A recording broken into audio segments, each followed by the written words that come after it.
Alrighty guys, welcome to my next Digimon review for Digimon ReArise. Today we are having a look at Omegamon. Omegamon is the first super ultimate that was released into the game, and spoiler alerts, he's still really good. So today we're going to have a look at all aspects of Omegamon. We're going to check out his stats, his skills, test him out in a raid and a few PvP scenarios and see how he performs. To obtain Omegamon, you need to summon him in the gacha. He's appeared twice so far. First time was the 20th anniversary for Digimon, and the second time was recently the first year anniversary. It could be a while until he reappears in a banner again if you haven't pulled him already.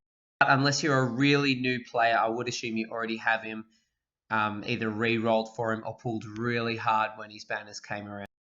At the moment, there are no special rainbow plugins for Omegamon, which is a really good thing, I think, because it gives a little bit of value to the plugin gacha. If you really want to build up your Omegamon, you're also going to have to summon on the plugin gacha to boost his stats even further. Segueing nicely into Omegamon's stats, he has 7,336 HP, 4,953 power, 1,224 defense, and 30 speed. It pretty much goes without saying that all his stats are ridiculously high. Even his speed is, 3 points higher than an average red Digimon. He's really good in the stat department. Moving on to Omegamon's skills, his main skill is called Grey Sword, does 580% damage to 2 targets, plus ignores block, plus does 2 times critical hit damage instead of the regular 1.5 damage. And on top of that, buffs your whole team's power by 40%. Yeah, this skill is broken. In PvP, this skill can one-shot a lot of Digimon if they don't have any evasion or damage limiters, and you get a critical hit. There's not many Digimon that can survive a full power main skill from Omegamon at this stage in the game. On top of that, it also gives you a 40% power buff to all of your allies, which is really useful in raids if you're using a power team or a red or power team oriented PvP team as well. His sub-skill is called Air Attack Impact. It does 370% damage to 3 enemies, and it debuffs power resistance by 40%.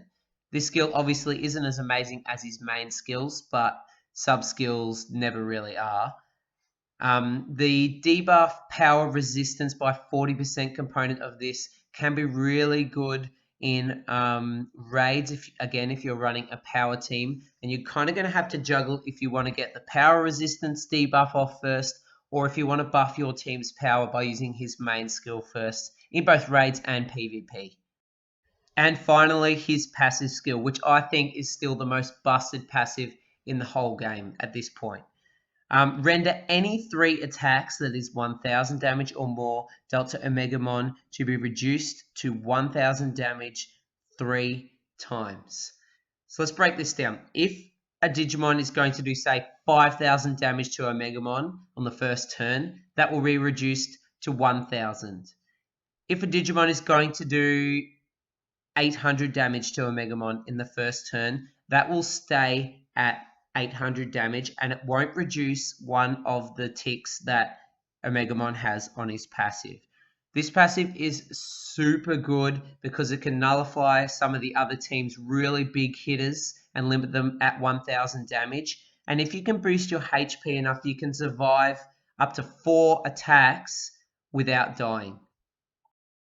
At this stage in the game, the only way really to get around this is either multi-hit skills like Rasenmon GM mode, which can hit Omegamon 4 times, and if each tick does more than 1,000 damage, will slowly reduce those 3 ticks on his passive down to 0, and then he'll take damage as normal.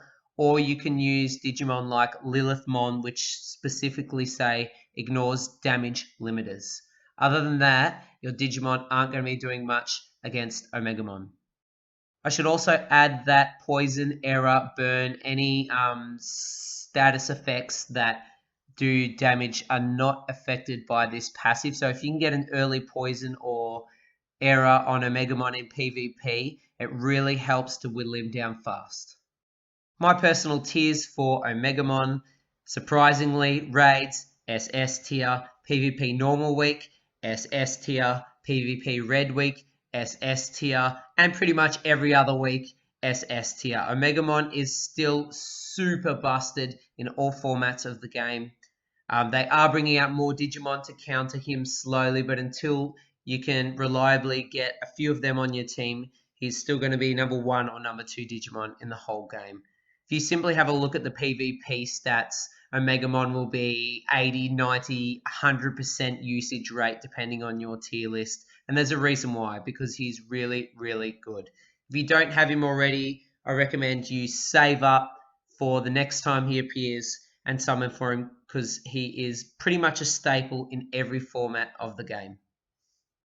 So as always, we're going to take Omegamon into a raid now to see how he performs, and then 3 different PvP matches. One which will be a standard team composition for PvP, 2 which will be a red only or a red conducive team, and 3 will be a more defensive setup, and we'll check out how it performs. Hope you enjoyed the video. Let me know if there's any specific Digimon you want me to review for Digimon ReArise, and hopefully I'll see you next time.